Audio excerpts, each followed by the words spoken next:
Bonjour.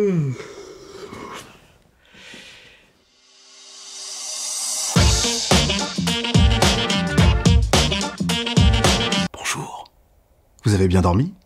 Ah, le sommeil. Cet état qu'on ne comprend pas toujours. Parlons-en ensemble maintenant. Quand je me réveille de bonne humeur, avec de l'entrain et prête pour la journée. C'est que le matin, je me réveille, j'ai les idées claires. Se réveiller le matin sans être dans la brume. Ah, voilà un beau panel de chronotypes avec chacun votre appréhension du sommeil. Quoi? Vous n'avez jamais entendu parler de chronotype? Mais si! Si je vous dis couche tôt, lève tôt, ou couche tard, lève tard, ça a sûrement plus de sens pour vous. Eh oui, nous ne sommes pas tous égaux devant la génétique. Certains ont besoin de 4 heures de sommeil pour être opérationnels, d'autres 11 heures. Eh oui, c'est comme ça. Votre chronotype, bien qu'invisible car propre à chaque être humain, doit être pris en considération pour ne pas entraîner davantage de fatigue. Oh, et pas la peine d'aller chercher sur internet une formation miracle pour améliorer ça. On ne peut pas ou très peu changer de chronotype au cours de sa vie. Quand on s'endort sans s'en rendre compte en regardant la télévision. Demi-heure à 45 minutes, se reposer, pas obligatoirement dormir. Un bon quart d'heure.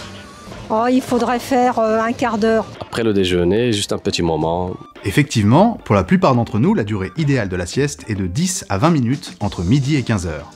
Pour qu'elle soit bénéfique, il est conseillé de la faire en position assise et qu'elle ne dépasse pas les 2 heures.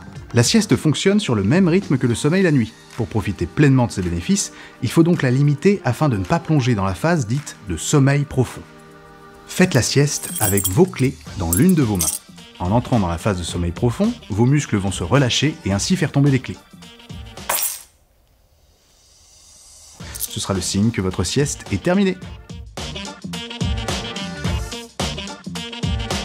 Une récupération psychologique, physique et mentale. D'être patiente.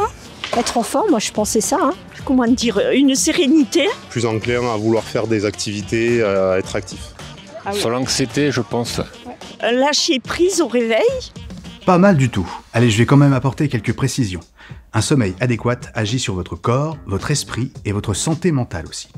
Il permet notamment la régénération physique, la consolidation de la mémoire, une meilleure concentration, une amélioration des capacités cognitives, une humeur plus stable, une résistance accrue au stress, un système immunitaire renforcé et une réduction du risque des maladies chroniques.